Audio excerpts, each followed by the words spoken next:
जब कहा गया कि ये पहला चुनाव है मुख्तार अंसारी के बिना, तो उन्होंने कहा कि मुख्तार अंसारी एक हाथ कटा है, लेकिन सारी दुनिया मुख्तार अंसारी अमर बता रही। अमर तो जरूर बताएंगे वो, क्योंकि जिस दिन मुख्तार अंसारी गए इस धरती से, लोगों ने राहत की सांस ली कि एक आतंकवादी इस जिले से गया। आतंकवादी जिले का ही नहीं, आप मऊ की जनता से जाकर पूछिए, कोई डॉक्टर नहीं है जो हर महीने 4 लाख 5 लाख टैक्स नहीं देता। जिसकी जितनी आय थी, मुख्तार अंसारी को टैक्स पहुंचाना प्रथम धर्म था उनका, कि टैक्स पहुंचाना, वसूली। अफजाल अंसारी का पूरा परिवार, दोनों बेटियां हैं, भतीजा है, वो सब प्रचार में लगे हुए हैं। और अफजाल अंसारी कहते हैं कि हमारी अगली पीढ़ी तैयार है।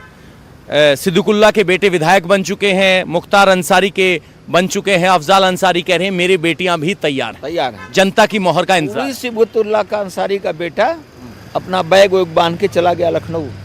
दिखाई पड़ रहा है कहीं आपको वो उनका बेटा? कह रहे हैं प्रचार कर रहे हैं। अब किस गली में प्रचार कर रहा है तो वही बता सकते हैं। घर में ही कला हो गई है। देखिए, हर चीज का अंत होता है। अति तो कभी नहीं चली है। जिस व्यक्ति की आदत है तिक्रम करने की, वो तो घर में ही करेगा ना। क्योंकि कल्पनाथ राय जब थे नेता मऊ कांग्रेस के, तो एक मुहावरा कहते थे, वो कहते थे कि लंगड़ी बिलार करे घर में शिकार। तो लंगड़ी बिलार की तरफ मुख्तार अफजाल अंसारी जी घर में ही शिकार कर रहे हैं। न जाने कितने जमीनें मुख्तार अंसारी ने हड़पी, उसमें अफजाल अंसारी का भी हिस्सा है। अफजाल अंसारी भी उसके हड़प में पूरे साझीदार हैं। अभी एक 55-56 बीघा जमीन करेल में उन्होंने हड़प रखा है।